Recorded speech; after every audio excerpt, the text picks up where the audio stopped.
I thought of putting episode number 3 on the Chronicles of Alf Lukau, season number 1, where we were talking about the focus that goes into Alf Lukau after everything. And the reason why I wanted to make this particular episode is because of all the comments that came through from the first video, where we have the lady giving the testimony of how she walked from Nigeria to South Africa. If you haven't seen that video, it'll be down in the pinned comment. And I wanted to give this comment because in that video I was kind of going for a different feel of the video. It was kind of like aimed at I want to believe you type of a vibe. That's why even as I'm questioning, I'm leaving the believable aspects of it, of what I want to believe.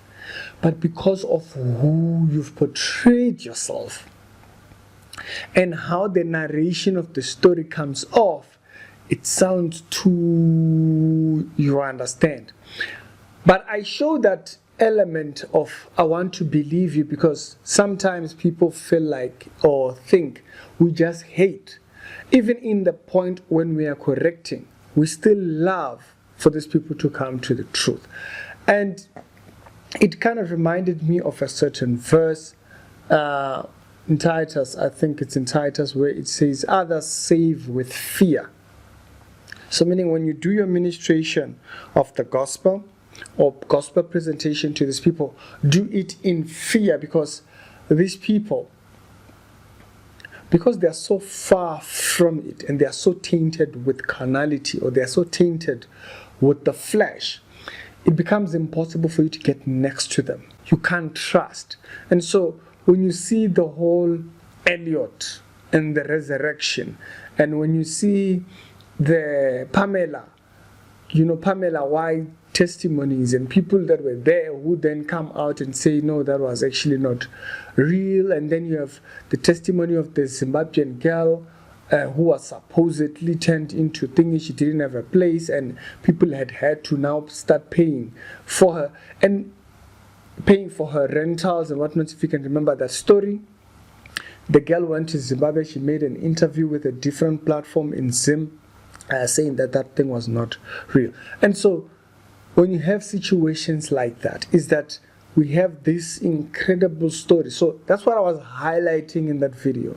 I was highlighting how I want to believe you, but because of how you've portrayed yourself previously, you make it impossible. You hinder me believing the testimony, even though everybody is in tears. And even I, when I hear her thing, stellar performance, you want to crown her. You want to crown her, but unfortunately, next to my table right now, I boiled me rice and I was doing myself mayonnaise there.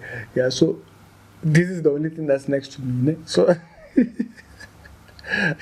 even though I would like to present you with an amazing mayonnaise award, the mayonnaise award is meant for everybody that is out there outperforming themselves. They deserve a mayonnaise award. It means you make things bland, you make things but because of how you've portrayed yourself in the previous, the whole thing of involving bringing hospital beds into church. So because of all these things, it's never really one thing, it's all of them combined. When you see all of them combined, they create the reasons for which I don't believe. Now, bear in mind, when we are sitting at home and we are watching a story on TV, it can be a movie. We know they're acting, but because of the emotion that is communicated through the film, a person can find themselves crying. I mean, like, how many of us, when we saw the Passion of the Christ, were there, eyes balled up in tears, because we know that that's not thingy, but we know that that might be even small for how much the Messiah went through in order for him to get to us, for him to achieve that redemptive work. We know it's not real, but we know the film itself is not real, but we know the story is real. but the story still moves our emotion into that light because we can associate it with something that's real. That's why people that watched Blood Sisters, the Nigerian movie, famous with Genevieve, right? If you don't know the movie, you need to watch that one. Two sisters, they get too competitive. One is successful, the other one gets jealous, and the whole nine yards. It's an old movie, but it was very, very popular in the days when Nigerian movies were being rented in stores and stuff like that, back in the early 2000s and so forth. Now, because of all these parts of thing, we know this thing is not real, but we can associate it to something that's real. And that's why people still cry, It's because we associate ourselves into that story or into that thing, and we draw a true emotion out of it. But because of that, that doesn't mean I believe you. It just means that the story makes me see the other aspects. I can have that emotion, feelings are feelings, and then 2 minutes later I've changed. And so I saw all the comments that were coming through, and I wanted to acknowledge those comments of everybody saying, you know what, how can they sell a house and she couldn't get to South Africa on time? It took her 5 months. How much was this house?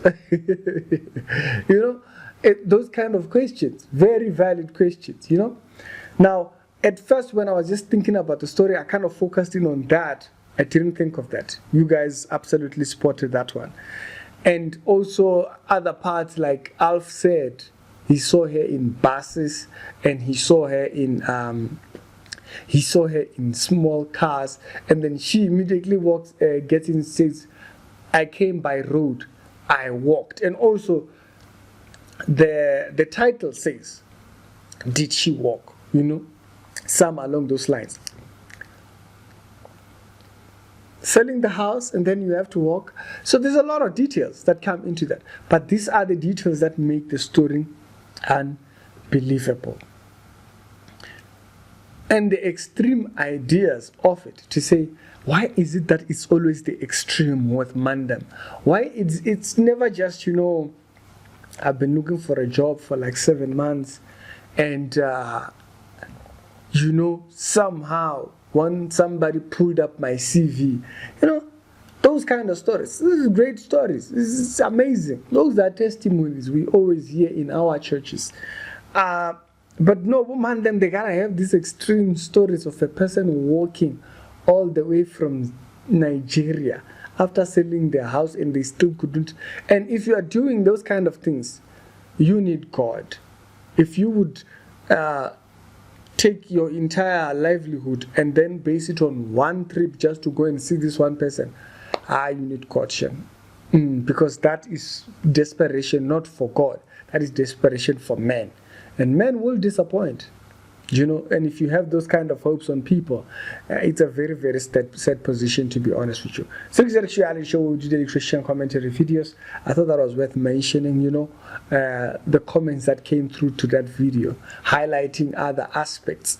Thank you very much, highly appreciated. And I will see you on the other episodes down in the pinned comments if you haven't seen the episodes we're talking about. And I'll be blessed and have a wonderful evening.